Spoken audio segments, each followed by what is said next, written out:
Hello, all. I'm waiting to see if people are joining.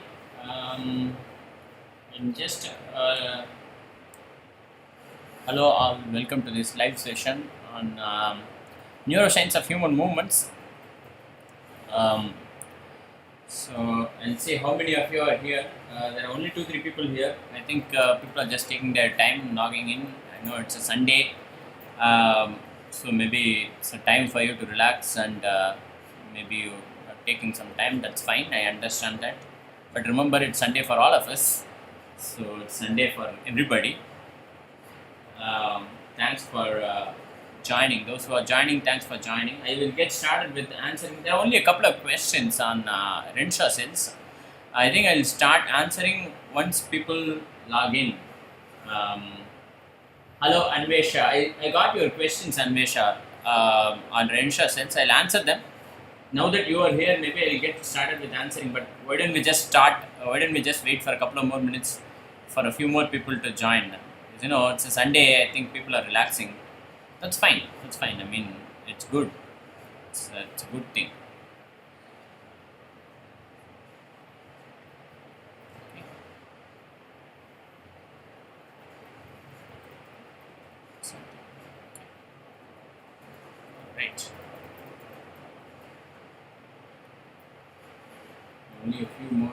This and also your teaching assistant will uh, join.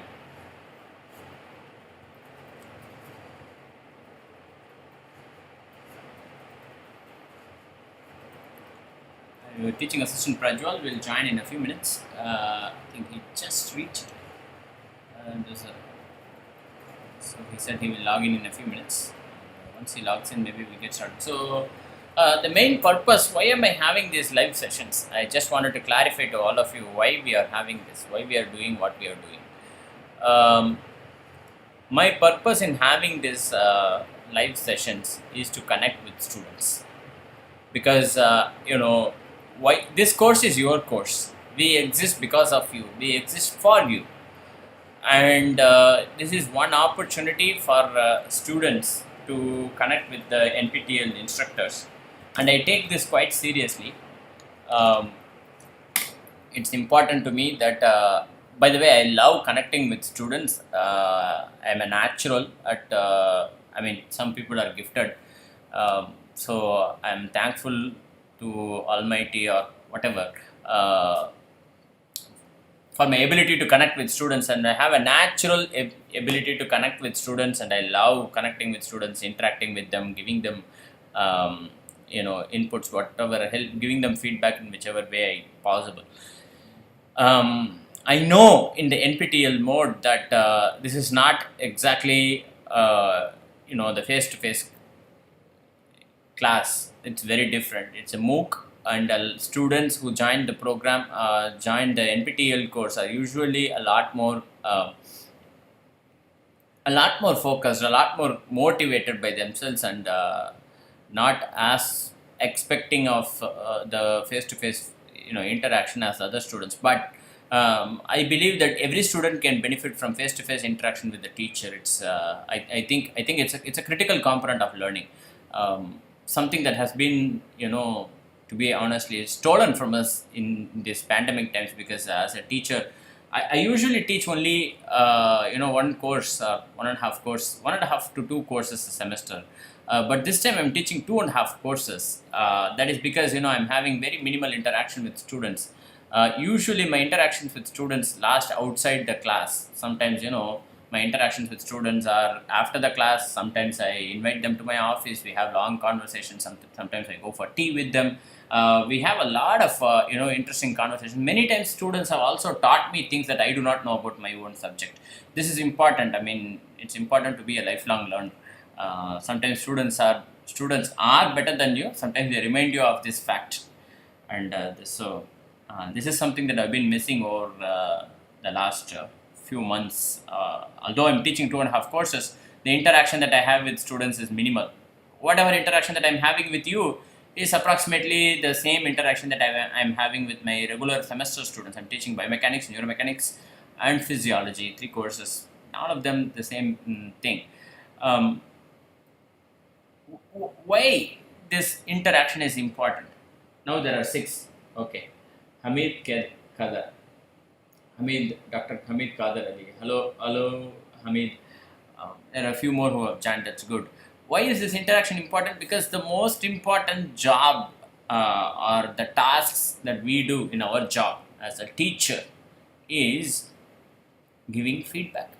This is the most important purpose. This is our purpose. We exist because, I actually believe that students can learn things. We cannot teach students things. I'm a strong believer of learning. I cannot teach you things, but I can help you learn. But how am I going to achieve that? By providing you feedback, course correction. If you're doing something, if you're making a mistake, and then if I nudge you in the right direction, then it might be possible for you to gain the correct. Go in the right direction. So it's important that I provide the feedback that the students need. One is this doubt clearing session. The other is to motivate you to look ahead, to look forward to learning, and to not give up, to motivate you to continue the fight. Because I know some students have written to me and in the forum saying that, hey, these assignments are hard. I'm aware of that. That is by design. I could, for all reasons, I could just write to NPTEL and cut out all the hard questions. It's just 5 minutes. It's just an email for me. I could just say cut out these question numbers from these assignments. NPTEL will happily do that because, they are giving me 100% freedom in the way I run this course, which I respect, which I'm thankful for.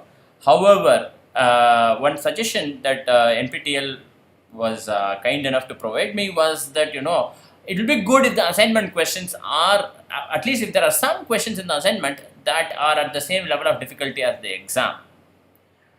Then, it got me thinking that, the assignments and exam questions cannot and should not be at two different levels. Some questions are hard. That's because, I'm reminding you very gently that your exam is going to be, not super hard, but definitely will test your concepts, will test your, theory. It will not be at the average level of your assignment. Those questions that you are now finding as tough are the questions that you are going to find. Remember, that's because, there are going to be quite a bit of repetition in terms of recall questions, in terms of simple assignment-based questions in the exam, and there are going to be some amount of, so you're gaining quite an amount of grade just by doing assignments and just by recalling material. But it's important for us to challenge you and make you think harder. And how else am I going to do justice to this IIT offered course? I know some of you are unhappy. Hey, come on, this is not IIT. It is IIT. NPTEL courses are valued as courses offered by IIT faculty. I am an IIT faculty. I cannot, allow you to, reduce your standard. You are like any other student for me. I must, bring you up to that level, to that standard. One way I'm going to do that is to force you to do hard assignments.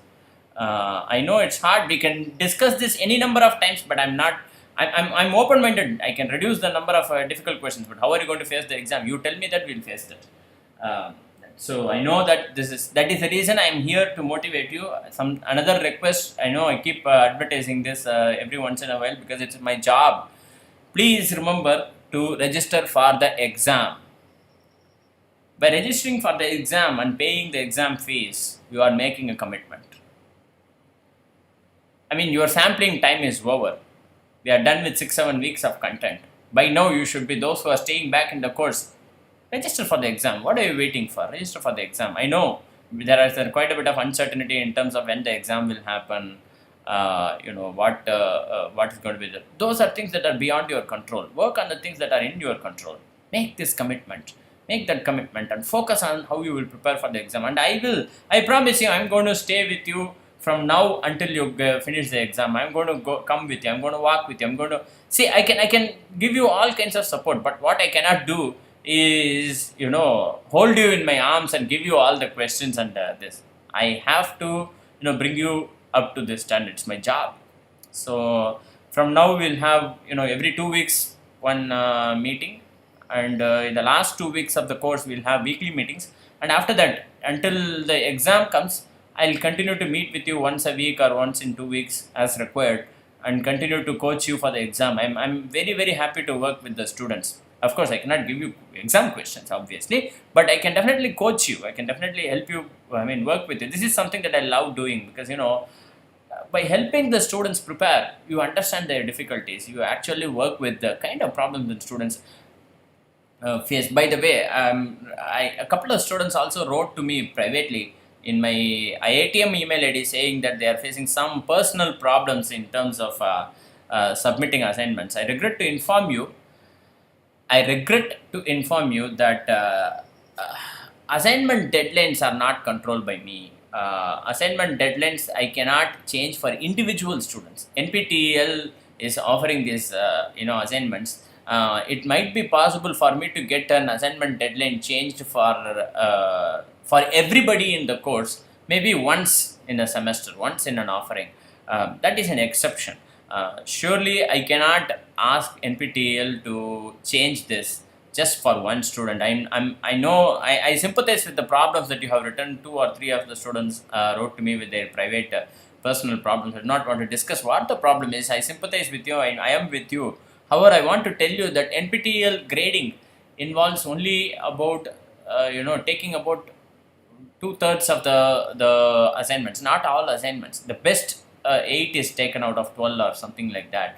So which means that even if you have missed 3-4 assignments, that's fine. That is fine. You can still focus on the remaining and do all of them well and practically get full marks. That won't be a problem. That will not be a problem, promise you that. So it won't be such a big deal. You still have the time.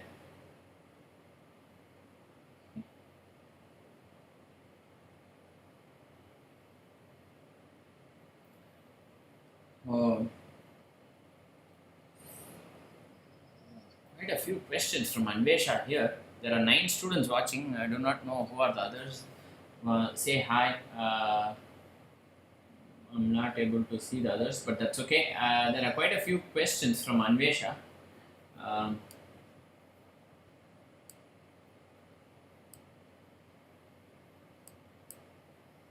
some of these questions are quite specific. I'll try to answer whatever I know, Anvesha. Do not assume I'm God. I'm not. Nobody can read, not everybody, but I'm aware of my colleague, Professor Srinivas Chakravarti, who has read this Candle and Schwartz cover to cover. I confess that I have not read Candle and Schwartz cover to cover. Okay. Nobody, very few people would do that. And very few people are, as rigorous as Srinivas. So, respect, salam, salute. So, I'll try to answer whatever I know.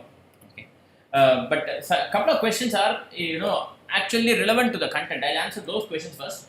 The first question is, what these Renshaw cells are made up of? What are their mechanisms in inhibiting 1A interneuron? Well, Renshaw cells are just any other inhibitory interneurons. So, what do you mean what they are made up of? They are essentially GABAergic, probably GABAergic. Can someone check? Anvesha, thank you, Anvesha. Can someone check, Prajwal? Are these GABAergic or what is their neurotransmitter? My suspicion is that it's GABAergic.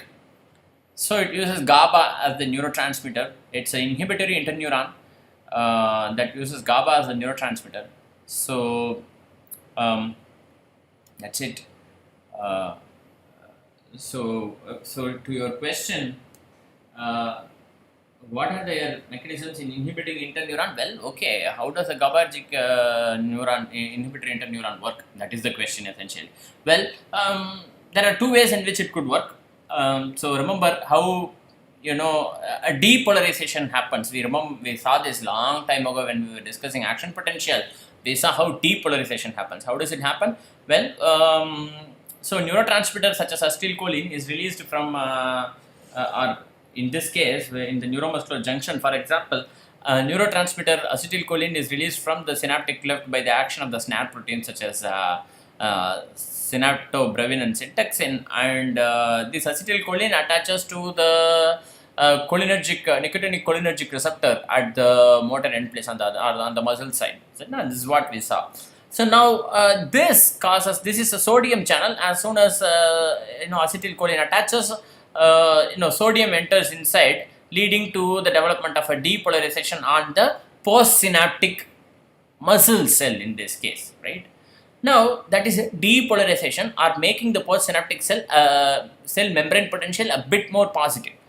Now, if you want to inhibit, remember inhibition happens when the membrane is repolarized or hyperpolarized. How would this happen? That means that you want to make the membrane potential a bit more negative. How would you do that? Well, instead of sodium cells entering, this can happen either by an anion entering the cell or by a cation such as potassium leaving the cell. If potassium leaves the cell, remember we defined long time ago, perhaps in the first 1 or 2 classes, what is an inward current and what is an outward current. When a cation enters the cell, it's called as an inward current. Okay. Or when an anion leaves the cell, it is called as an inward current. Or when an anion enters the cell, it's called as an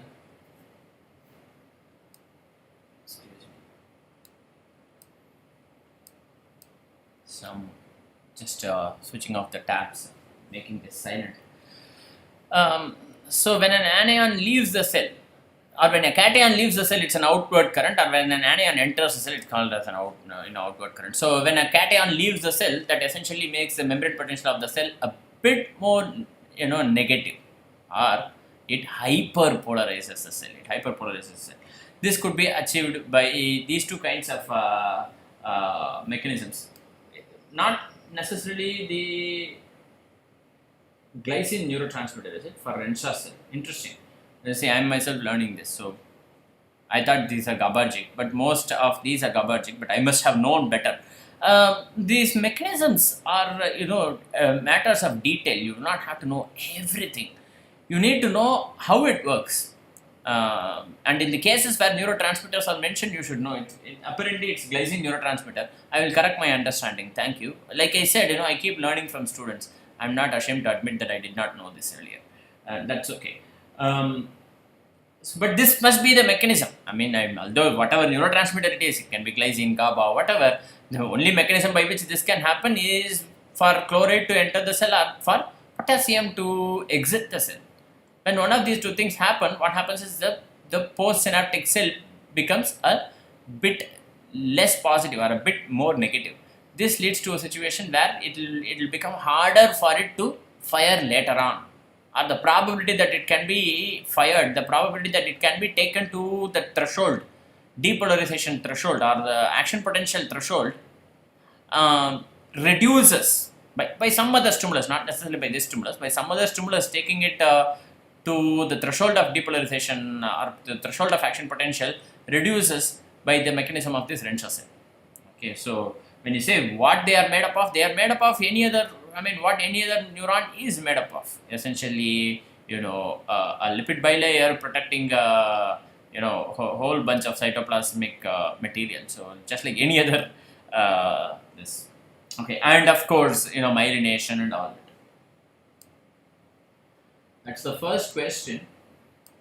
Another question is a little long. You have mentioned about latencies in your lecture, that these neuronal behaviors are actually assumed by measuring latencies. In the case of inhibitory actions by Renshaw cells, how these latencies were measured? In case of experiment, can you throw some light on this? Actually, that's a good question to which I also don't know what the answer is. Let me try to answer that to the best of my ability. So the question is, I would have mentioned that many of these things are studied by measuring latencies. No, the question is how is that done in the case of the Renshaw cell? I'm not aware of the specific papers. I didn't read the original Renshaw cell papers, obviously. I've been reading from secondary sources such as textbooks. But my suspicion is that you would measure from the activity firing rates of neurons in multiple points, multiple locations, including the motor neuronal pool, including the Renshaw cell pool, including the motor neuronal pool of the antagonist, and including several interneurons. So, from multiple points in the spinal cord of live behaving animals, and you would, stimulate, or you would make the animal behave in a certain way, or you would stimulate it, cause one stimulation, and then find out how the other neurons respond. And if you synchronize the recording and the stimulation, if you synchronize the stimulation um, and the recording, then you have an idea of how much time it took for the neuron to respond from the time of stimulation to the time of response. It turns out that if this response time is relatively short, then you have less number of synapses between the responding neuron and the stimulating neuron. Okay, if it increases, then then that means that there are more number of synapses. So it's a hardcore neurophysiology. So this is what you do. So you measure from multiple neurons. There are many ways of doing this. Okay, this is not the only way. There are many ways of doing this. This is one way in which you could do. You can record from live behaving animals using microelectrode technology. Now there are these optical technologies that are coming up. The other way, which was pioneered by colleagues in Pittsburgh, and maybe others also, Peter Schick's group, for example, has and others maybe have pioneered this method by which they use herpes or rabies viruses. They inject rabies and herpes viruses into the system, and it turns out that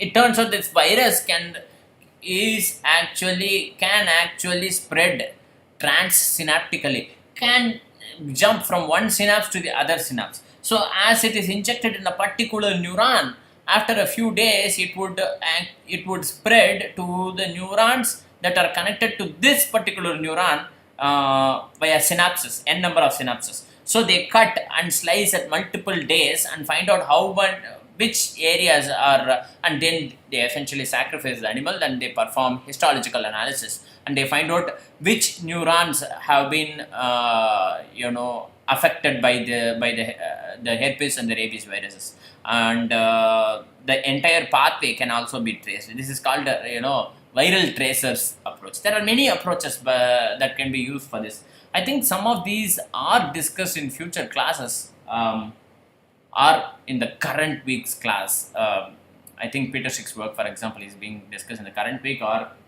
just in the last week, or in the next week. So there are many ways of doing this. Now there are these optical techniques that you can use to this. Then there are also stimulation techniques that you can use. Now, if the question is, how is this done in humans? Well, in humans it's a different way. It's a different problem, because in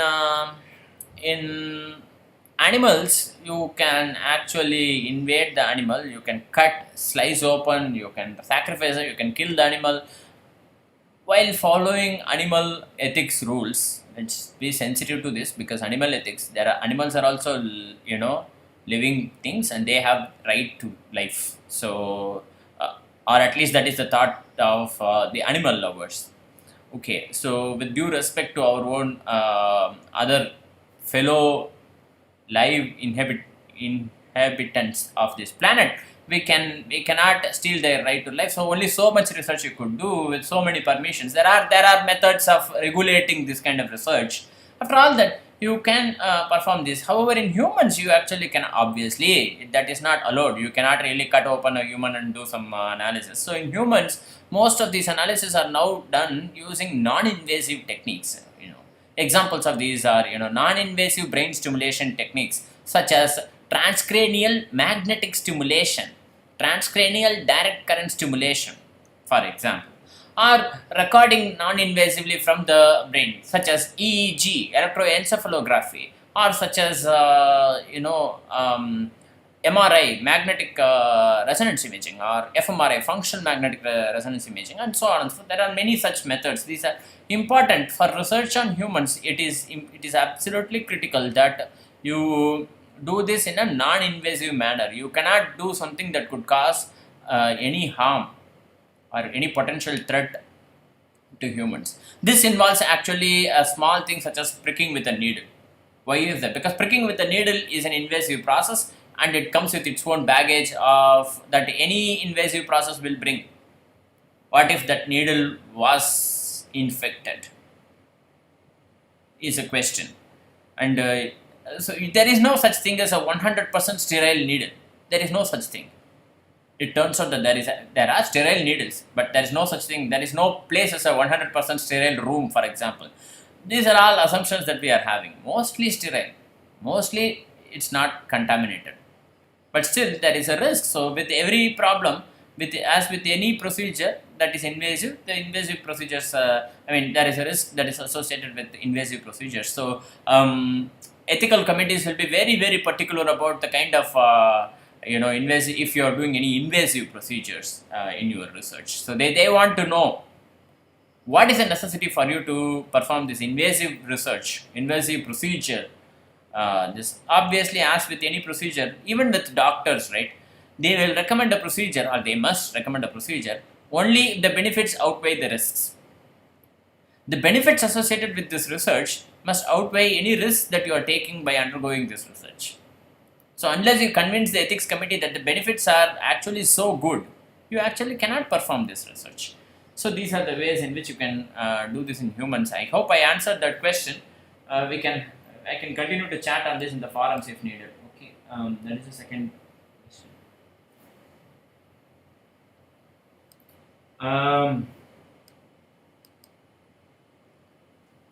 Then there is a question.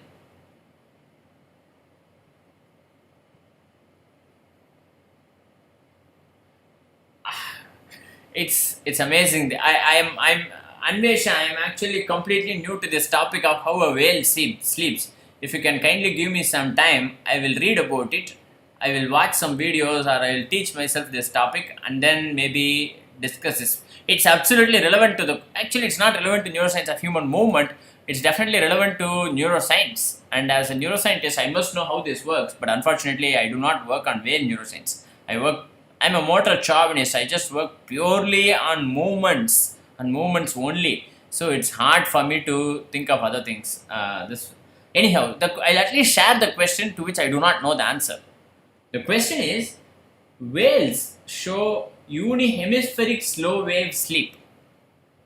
One half of their brain is awake, including an open eye, and the other half shows electrical signatures of sleep.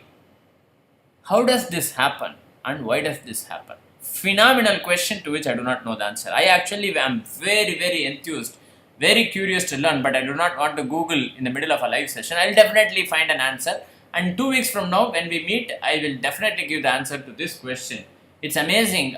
This, by the way, sleep.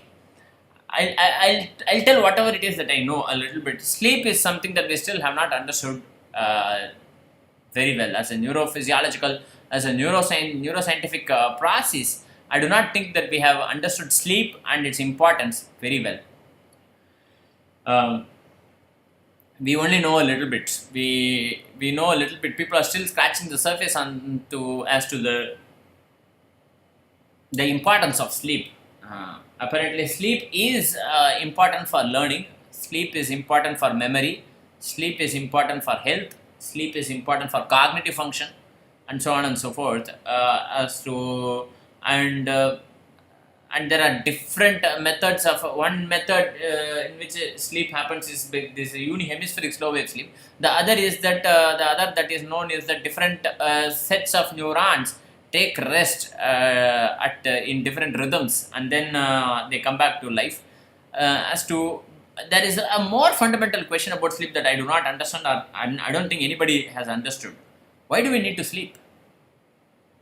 Other than the fact that we physically need to rest, the physical body needs rest, why does the brain needs rest? On the other hand, the truth is that the whole brain never sleeps until you die,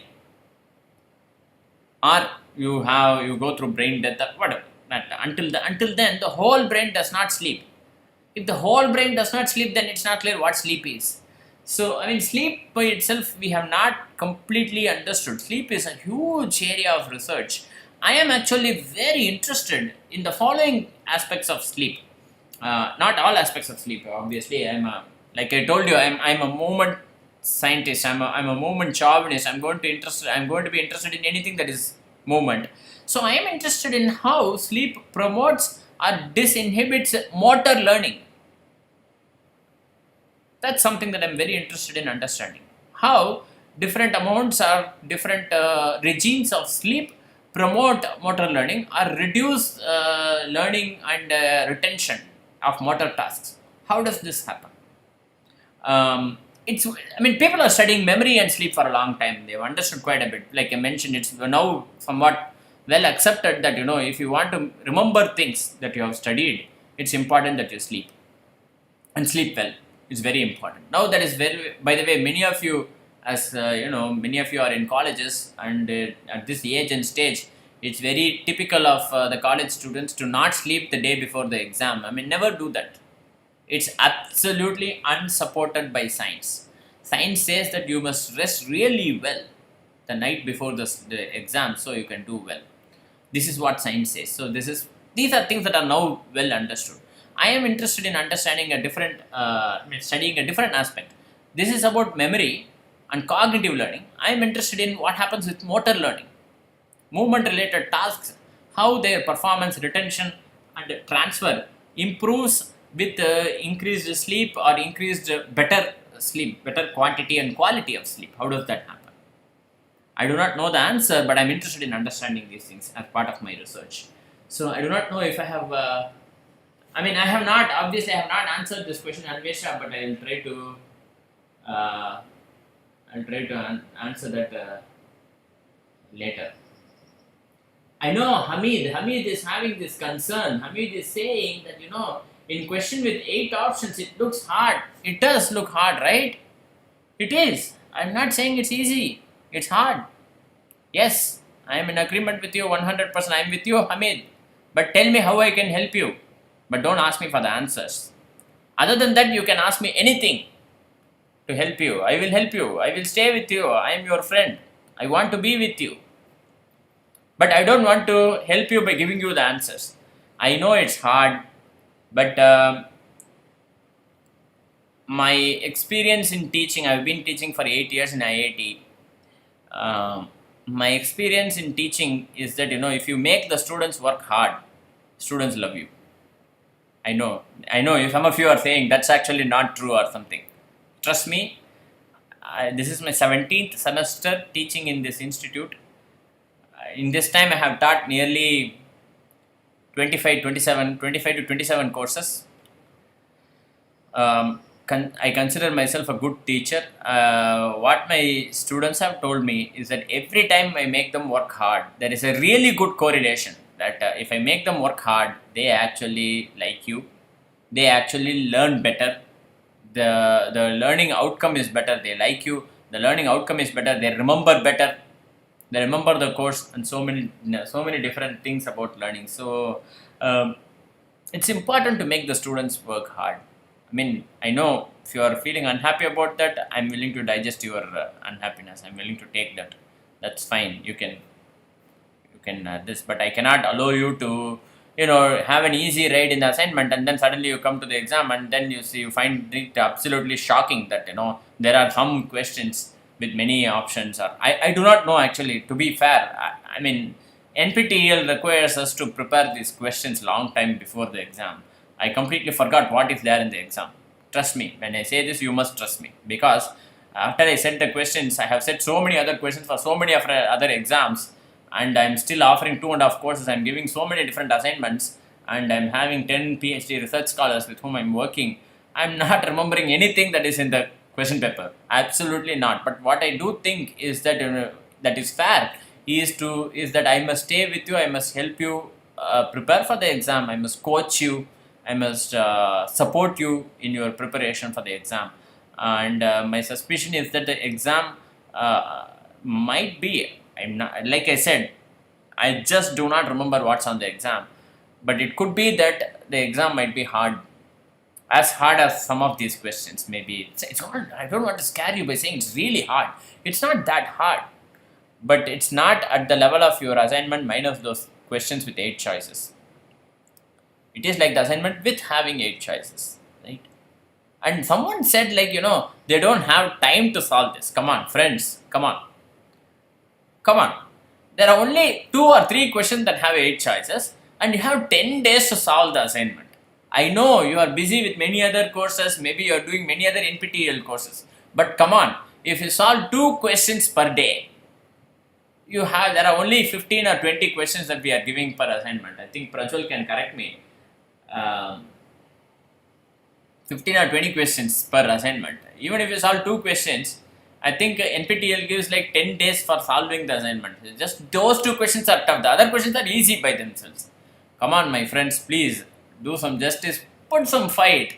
Put some fight. I mean, I can support you any way you want in your fight, but don't ask me to not make it too easy. Arey, you will not like it. Yeah, trust me, you will not like it.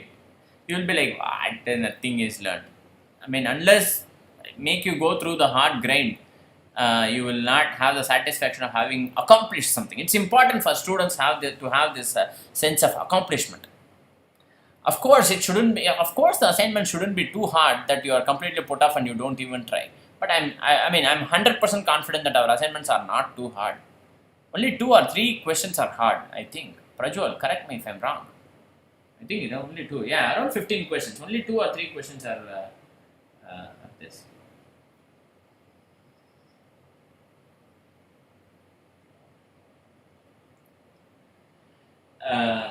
Saleha Siddiqui. I think I missed quite a few questions. Coming back, Saleha, Lucid Dreams. I don't know, man. I mean, I do not know. I just love these topics. I'm completely sold. I'm mad, addicted to learning about this neuroscience so much. But seriously, I do not know about these lucid dreams. Some of these are actually quite graphic, with the graphic details. So, I mean, okay.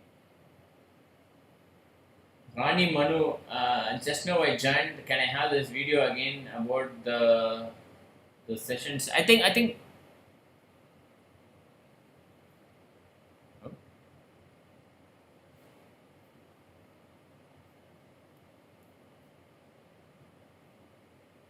okay, is it good? Okay. Um, and, yes, I think this video is available for everybody to watch. I think the link will be available in live sessions, and that I think it should be good.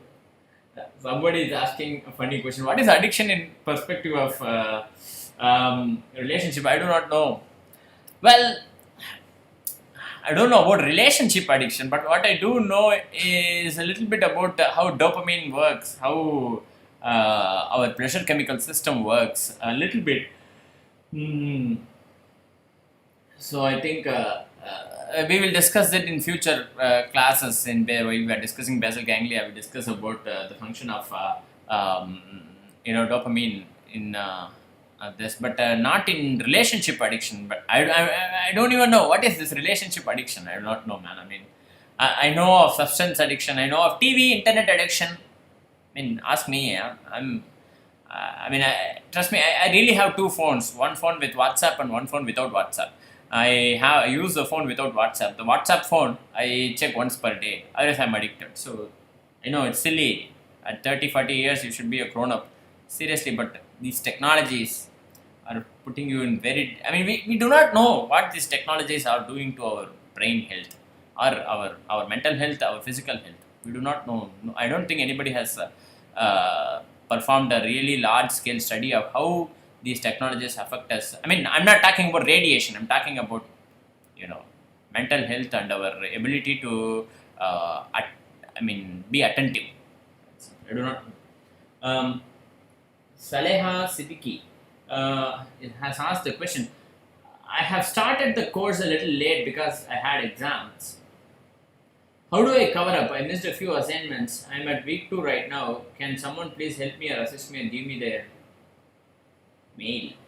I think your teaching assistant's mail ID is available and we can definitely help you. But what we cannot do, Saleha Siddiqui, we cannot actually give you extension on the assignments, but you are very welcome to answer all the other assignments, the remaining assignments, and you will get full points if you do well on them.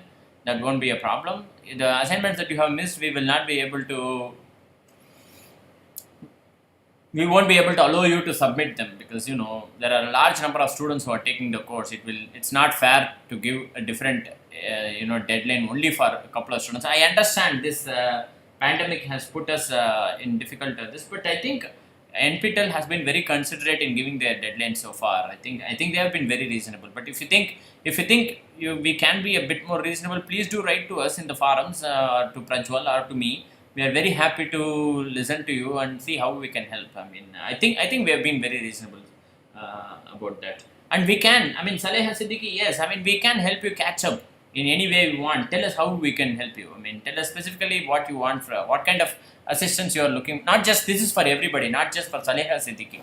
I think several other students are also taking exam in their university, because because of their final year exam or whatever, and so they are having this problem. So this is for everybody. Whoever is lagging behind in their video watching or in the course, and you need some form of assistance other than extending deadlines of assignments, please get in touch with us and tell us how we can do it. If you want me to have more live sessions covering specific topics, giving you summaries, I'm willing to do that. Tell us how to help you. We can definitely help you. Please do write to us. Saleha, please do write to Prajwal or me, your teaching assistant, or to me, or you can just write in the forums and we can respond. Please ask. Unless you ask, we do not know what is the problem that you are facing. Like Steve Jobs says, the difference between successful people and the non-successful people is that the successful people know how to get help.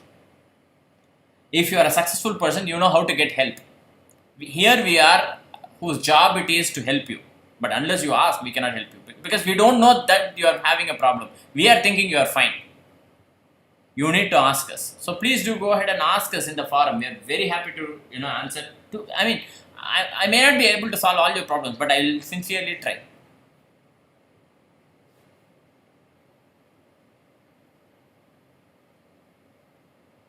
I missed the course. Is it possible to start from? No, Rani Manu. No. We cannot start the course. I think if you cannot register for the course at this time, we cannot allow you to register. Allow only you to register at this time, because NPTEL is working with specific deadlines for these things. Please look at the way these people are working. I know the NPTEL staff and how sincere and committed they are. They are working on this. Today is a Sunday, and you are thinking, I'm working on a Sunday. If you are working on a Sunday, then I just gently reminded all of you, by the way, it's Sunday for all of us. It's Sunday for me too. It's Sunday for this NPTEL person who is working and who is enabling this live session. So it's Sunday for all of us. And these people are very hard workers. Some of the hardest working people I have seen. They are running hundreds of courses. They are really, trust me, the volume of students that they are dealing with, unbelievable. That kind of scale. 1 million plus students. Seriously, they are really. They cannot change deadlines for individual people simply because they are operating at very big scales. That looking at your problem, splitting the hair. They cannot do it. They cannot. I know this. Now I hate to support them on this and not be supporting to the students, because I know how hard they work and the problems that they face. It's simply not possible for a student to join late, but you definitely have the opportunity to watch the videos, educate yourself in the process, and you are welcome to join the course in the next offering. Which I think will be in July 2021. I know it's like asking you to delay too much, but seriously, if you're serious about this, you are welcome to join. In the meanwhile, you are welcome to interact with us. I'm happy to discuss with you and help you through the process.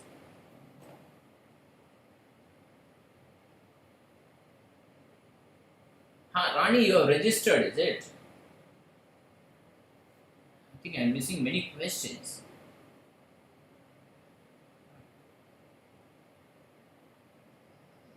Rani Manu says that I missed the course. Is it possible from the beginning? I told no. if you have not, she says she has already registered. Uh, yes, Hamid, thank you. You're welcome, Hamid. Any book available on neuroscience for free? Yes, there are actually quite a few good books available on neuroscience for free. Google is your friend. Why don't you find it? There are quite a few web pages in the universities from which I just freely steal. Many of my teaching contents I have learned from there, and I am just presenting in my NPTEL lectures, and I'm not ashamed to admit it. We all learn from someone. It's not like you can create knowledge. So there are quite a few online resources. I will ask Prajwal to post them in forums. Prajwal, can you please make a note of this? We will post this online. The list, for example, there are this university link that we used to use in our classes, in our real IITM course, that we can share.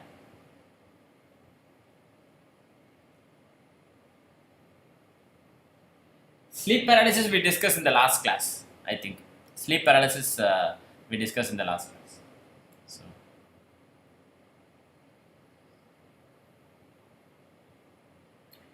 Rajan Rahul, how to become an assistant professor at IIT? I don't know, man. I mean, yeah, you need a PhD obviously, and you need to be, well, there is this age limit of 35 years or something. You need to have published really well. You need to be below 35 years. Actually, that's not a stringent rule, I think, but I'm not sure. I mean, don't ask me because my understanding might be wrong. But you can check in the IIT websites. In every IIT, they are still looking for faculty positions and this. Usually, they are looking for people with very high potential, people who have published well, people who have a flair for research.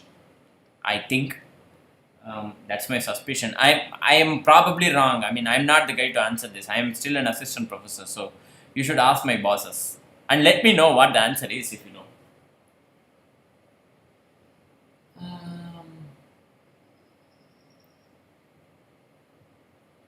Are the brain waves affected by microwave radiation? I don't think so.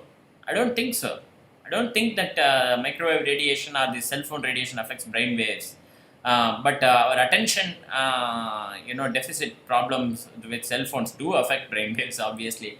But I do not think that this cell phone radiation, microwave radiation, all these things affect our brain waves. Uh, Someone has to do research and actually establish this is true. How to contact you? There is our forums, Neuroscience of Human Movements forums Google group, which is a Google group. You can contact us. You can join that group, and we can answer.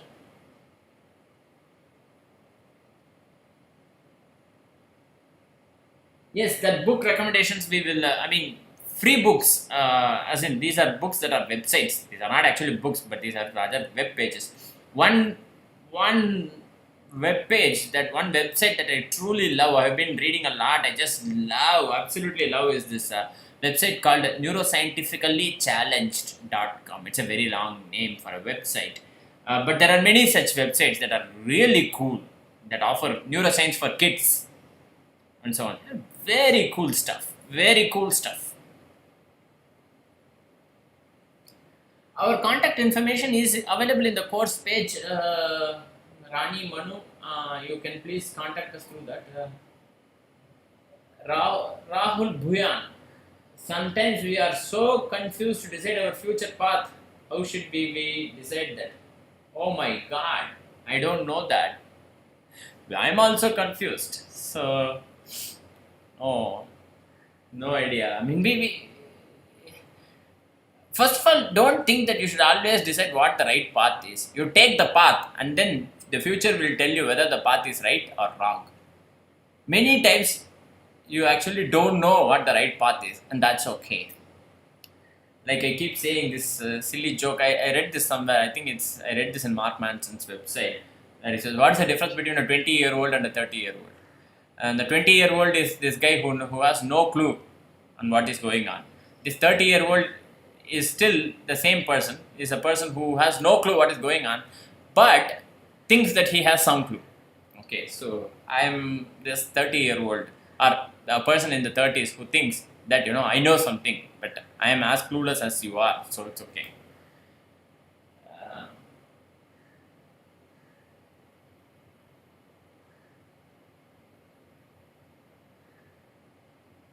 Rani Manu, we will give you the links in forums. Is that okay?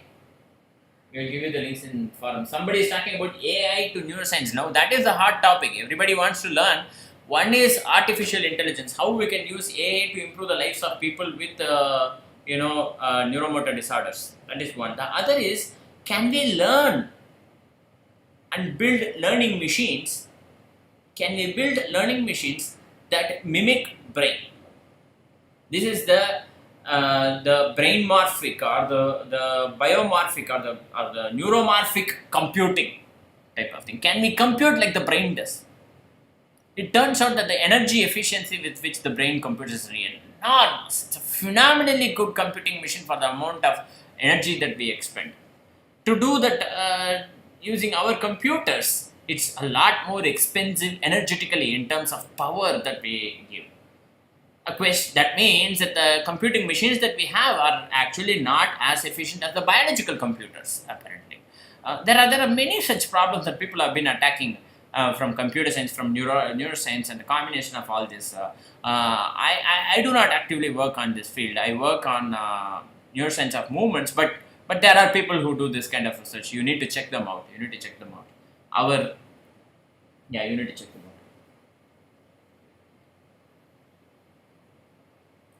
Can emotional intelligence be artificial intelligence?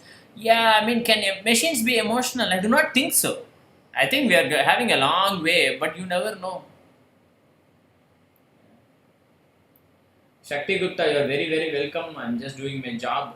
Please do register for the course exam. Really, I would appreciate that. There is a course relevant question. Let's read this.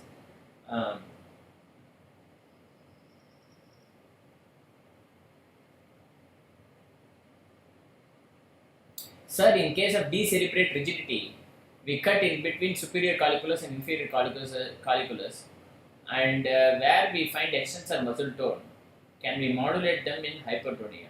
I'm sorry, I'm not able to understand the question, but actually you are right. Decerebrate rigidity is this case where that happens when you cut in the middle of the corpora quadrigemina, that is between the superior and inferior colliculus. This leads to a situation in which the extensor tone is just so much that this is an animal whose the descending influences have been cut off from the cortex, but this animal can still support its body weight or something like that. So it's a very specific, unique case.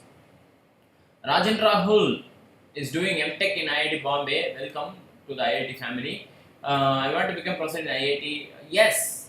What motivated you to become professor at IIT? Seriously, I was also a student at IIT Madras before I joined here. I was a master's student just like you at IIT Madras. It was the lifestyle, it was the approach taken by my teachers that motivated me to become a teacher here. I loved this approach. I thought I can make a difference in the lives of students in a positive way. I went abroad, did my PhD. I came back. I published well. I came back and I applied. Like any other, it was challenging. I never expected that I will get. I'll be honest. I never expected that I will make it because it's really hard to make it. But I think I think they gave a chance, and I hope I'm living up to their expectations. Actually, the students are happy. My students are all happy, so I think I'm doing okay. It's not a bad decision in recruiting me, I hope. But yes, I think what motivates you, I mean, you need to be willing to go the length. You need to publish well, you need to learn to teach, and I think you're okay. I think publications is key, and having a clear focus, and it's also important to find a place where they are looking for a person like you, by the way. That's important. I mean, you cannot teach in a topic in which the IITs are not interested. Then you cannot get a position. Akshita, more online sessions like this will be much helpful. Yes, we will have more of these. Absolutely. We'll have one more 2 weeks from now, and then we'll have more every week after that.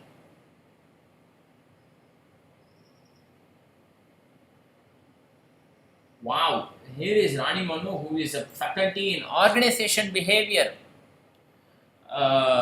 It's a phenomenally good topic. I am something that I have not been able to understand, something that I would love to learn about myself. organizational behavior. Uh, Anvesha, absolutely. We will meet 2 weeks from now, and then we will meet every week after that until your exam. I mean, uh, I am also teaching 2.5 courses, but I think I must stay with my students. In response, I have only one thing to ask from you. You will register for the exam and commit yourself to doing well in the exam. Prepare well for the exam. This is what I ask from all of you. Register for the exam. Make that commitment. I know it's like 1,000 rupees or 1,200 or whatever. It's a small amount. For some of you it might be a large amount, but they are giving some scholarships. They are giving some discount or this for some people. Or I'm actually not aware of that. But please make that commitment to yourself. Then you are committed and you are in the path, and we both are a team. We are a team. I'm going to help you with that. But I cannot give you the questions. Like I told, I actually don't remember the questions. So no problem. This is, by the way, sometimes forgetfulness can be a blessing. Trust me, it is a blessing. What if you remember all the problems of your life? So it's okay. Organizational behavior. We were on organizational behavior. How to study organizational behavior with this kind of neuroscience based approach, or human intelligence and artificial intelligence, how to connect these things and organizational behavior. It's an amazing question to which I do not know the answer. We should start from cognitive science. I will at least tell you where to start. Instead of giving you empty hands, I'll at least show you, at least in my own personal view, I think we should start with cognitive science. First, you start with behavior of individuals and understand what motivates people. Start with why. Why do people do what they do? The surprising truths about what keeps us motivated, makes us do the things that we do. Those are the things.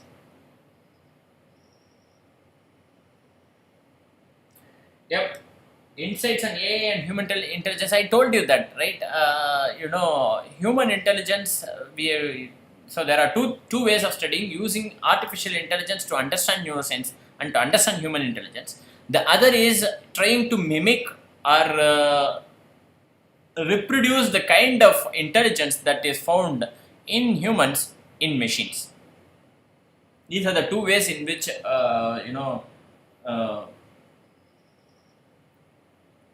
these are the two ways in which human and artificial intelligence work together. Mm-hmm.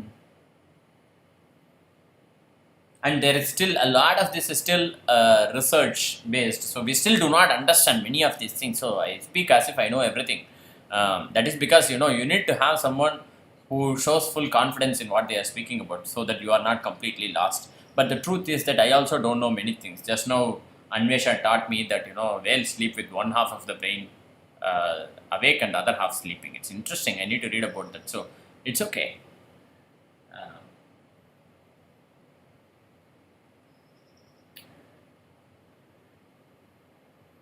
Hitik Gupta is having a question. Could you please tell what is the total assignment score? I think Prajwal can correct me if I'm wrong. I think it's 25%. Is that correct, Prajwal? Yes, it's 25%. 25% of the scores. You should get a minimum assignment score and a minimum score in the exam. There is a pass percentage in either of these. But you cannot completely ignore exams and you cannot completely ignore assignments and simply write the exam and pass. That is no longer possible. There is a pass percentage in NPTEL assignment and in NPTEL exam. In both of these, you need to separately pass to total pass. Something like that, I think. Anvesha Mandal, does IITM offer MSc Cognitive Science? Actually, no. I'm finding it hard. I'm very tempted to about this program. There's been some very informal discussions. People have asked us to think about this. But here is the thing, it's not about starting programs. One of our sister institutions has a phenomenally good cognitive science program. A couple of them actually, 2-3 of them have a very good cognitive science. For example, IIT Gandhinagar has a really good cognitive science program. IIT Kanpur has a very good cognitive science program. but we do not have a cognizance program, not at this time. We do not know what the future beholds, but we do have a couple of faculty, 2-3 faculty who are working on various aspects of cognizance and behavior. Professor Srinivas Chakravarti is a computational neuroscientist, and myself, who is an experimental behavioral neuroscientist. So these are things that we are working on.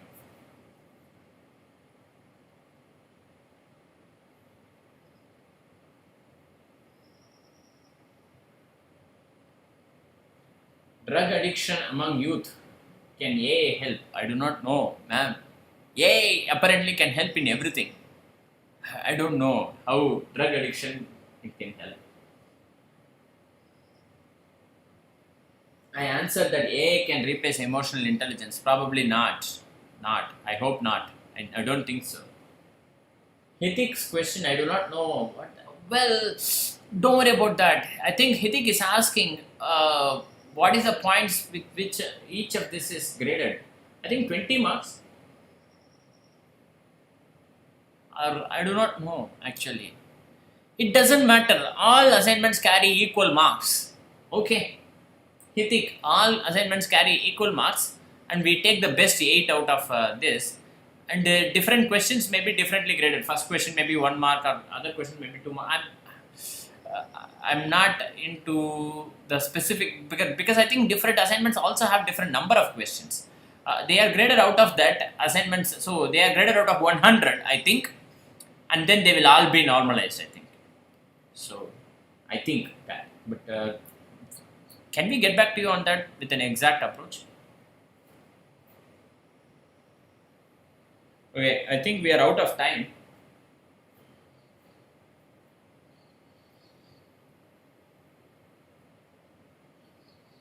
Shubham, signal processing. This will be the last question that we will take. Signal processing. Should I study neuroscience? Should you study? I mean, I do not answer questions like that. You should do what you want to do, man. If you want to study neuroscience with signal processing background, there are fantastic opportunities for people with people with signal processing background. We are looking for into neuromorphic computing, into people to build medical assist devices, to build measurement devices, to build stimulation devices, a whole bunch of applications in neuroscience for people with expertise in signal processing. So yes, we are welcoming with open arms people who have background in signal processing into the field of neuroscience. So that is yes. But should you do that? My answer is you should do what you want to do, always. So how to contact me? I mean, my email ID is in my website. Just Google Varadhan SKM. Google is your friend. Cool. I think we'll stop here. We are almost out of time. We are actually over time. Maybe we started a little late, a couple of minutes late. That's okay. I will stop the stream here and I will continue our chat. We will continue to interact via forums, and if there are still questions you have, I will be happy to answer. But please, those who joined, the funny thing is that the names that I saw this time were not the names that I saw last time. Please, in the next live session, all of you should join again. And please, all of you, remember one more time, register for the exam. Make that commitment. Please register for the exam. Thank you very much. Thank you very much for your attention. I love to see again. I would love to see you all again in a couple of weeks, and then we'll continue to interact until the exam. Please register for the exam. My best wishes. Thank you very much.